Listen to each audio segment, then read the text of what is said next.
Conversación en Grupo Fórmula con Emilio Álvarez y Casa del partido de... Somos México. Ajá, ¿partido? No, ¿organización?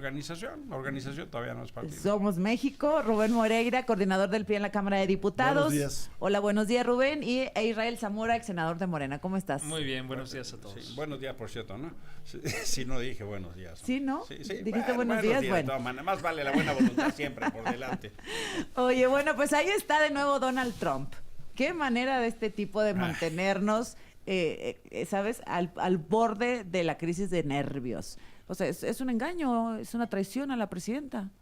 Pues bueno, lo de las tarifas al acero creo que es a nivel global. Cuando le hacen la pregunta, le dice él va a ser a todo el mundo y ya le preguntan, oiga, también a Canadá, también a México. Pues, y dijo sí. Pues sí. Y eso evidentemente viola lo que ya habíamos dicho, su palabra, porque él a través del TEMEC, uno de los efectos que tuvo era que se eliminara cualquier barrera arancelaria.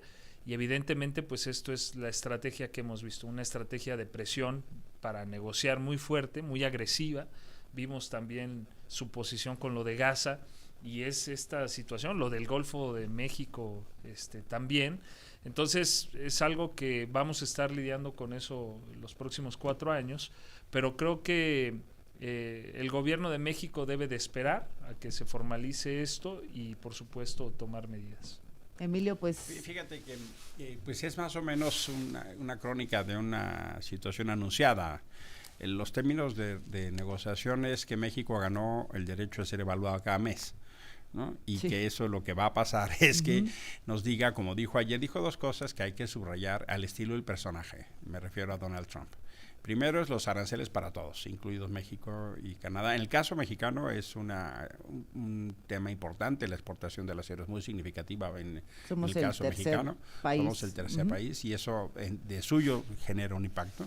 Pero también deslizó Azucena, Canadá y México no están haciendo lo suficiente. No lo deslizó, lo dijo. Lo dijo así. Y eso se convierte en un mecanismo de constante chantaje y presión para la negociación. Y entonces ya no van a ser 10,000 elementos de la Guardia Nacional, van a ser 20,000. ¿Va a ser qué? Lo esperable es que en las próximas semanas empecemos a ver eventos espectaculares para tratar de mandar el mensaje de que algo está cambiando. Más espectacular que 10,000 guardias nacionales en la frontera, pues, que lo que hicieron en Jesús María. Pues sí, pero si dice que no es suficiente, imagínate lo que viene. Por eso creo que es temprano para echar las campanas al vuelo, ¿no? Puedo entender que en el país de los ciegos la tuerta reina, pero no estoy del todo convencido que tengamos una estrategia que nos permita enfrentar el dilema Donald Trump enfrente. Ahora la presidenta no se ha agachado ahorita. No, esta mañana no. Pero yo creo que vamos a tener que acostumbrarnos a los siguientes 4 años de una política de este tipo de afirmaciones, de este tipo de presiones, que además es acompañada por todo su gabinete. Por cierto, hay extrañas similitudes de cómo procesamos en México las cosas como las procesan ellos. Ya la vimos, ¿no, Rubén? A ver. Le aplicaron la 4T a la 4T. Sí, mira. Sí. ¿Cómo trataba el presidente López Obrador a los jueces que no le eran favorables en alguna resolución? Bueno, pues les daba hasta por abajo, ¿no? De la ley, como se dice. Bueno, ¿vieron ustedes ayer al vicepresidente de los Estados Unidos cuando habla de resoluciones de los jueces norteamericanos? Dice exactamente lo mismo, con el mismo desprecio, con la misma postura dura y no aceptando, por cierto, pues la independencia del Poder Judicial, incluso con afirmaciones de que esos jueces son manejados por los demócratas. ¿Dónde había yo escuchado eso?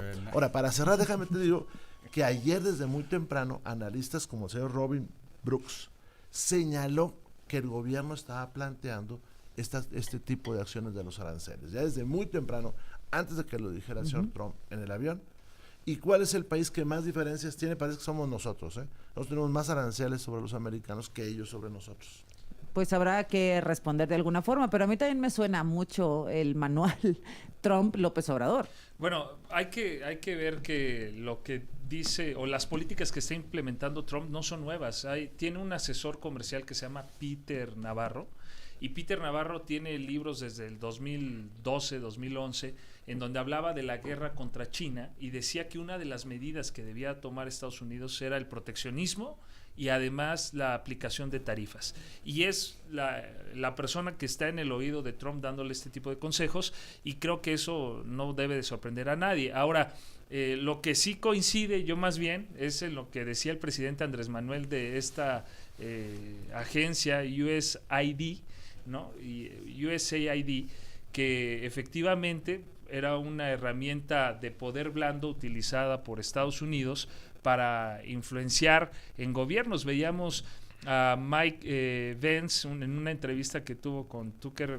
Carlson la semana pasada, en donde decía que había elementos para decir que USAID había intervenido en varios países para remover gobiernos. Entonces, eso sucedió aquí, lo que ha tomado o lo que ha dicho el propio Elon Musk acerca de la influencia de esta organización. Aquí lo vivimos con Mexicanos contra la Corrupción, lo que se había denunciado por el presidente Andrés Manuel. Entonces, creo que... No, sí, por eso te digo, los guiones son... Pues iguales. en eso ahí están los datos, no hay que además duda. son públicos ahora. Pero también los donde datos sobre a cuánta gente se ayuda humanitaria, vacunas, salud, VIH. Y el propio presidente Trump comentó algo, ¿no? Que había algunos casos excepcionales Pues que iban a sí, analizar, hombre. pero que sí habían detectado mucha corrupción. Esa corrupción hay que decir que se documentó. Ha habido muchos documentos en X que demuestran esa corrupción de Es esa igualito agencia. la película y el guión, porque quieren desaparecer una agencia que los jueces ya empezaron a decir que no, despiden a los trabajadores pues infundios, porque no tienen demostración. Obama tumbó el avión. ¿No? Es así, Obama tumbó, es la agenda woke la que tumbó el avión, es decir, la misma narrativa de descalificación sin pruebas, la misma actitud arbitraria, la misma actitud de soberbia, de arrollar. A ver, por supuesto, como siempre, ¿no? Pasó con las guarderías, pasó con las estancias infantiles, con cantidad de cosas que decidieron anular por el asunto de la corrupción. Nunca persiguieron a nadie, nunca demostraron nada, pero eso sí, la narrativa de descalificación estuvo presente y sistemática. Esto está pasando con USAID. Y el fenómeno, por eso es tan interesante, porque es como el manual del populista, ¿no? Donald Trump, en realidad, la diferencia es que es el bully de la escuela, ¿no? Y aquí había un bully del salón. Y el fenómeno de entender cómo se están portando es tan importante en el espejo que nos vemos. Y para México también, porque ahora resulta otra vez que los migrantes son moneda de cambio. Este gobierno va a utilizar nuevamente, me refiero al gobierno de Sheinbaum, a los migrantes como moneda de cambio, como lo hizo López Obrador. A ver, yo sé que hay que hablar de este tema del nepotismo, de la no reelección, pero quiero saber qué van a hacer con Cuauhtémoc Blanco, Israel. Pues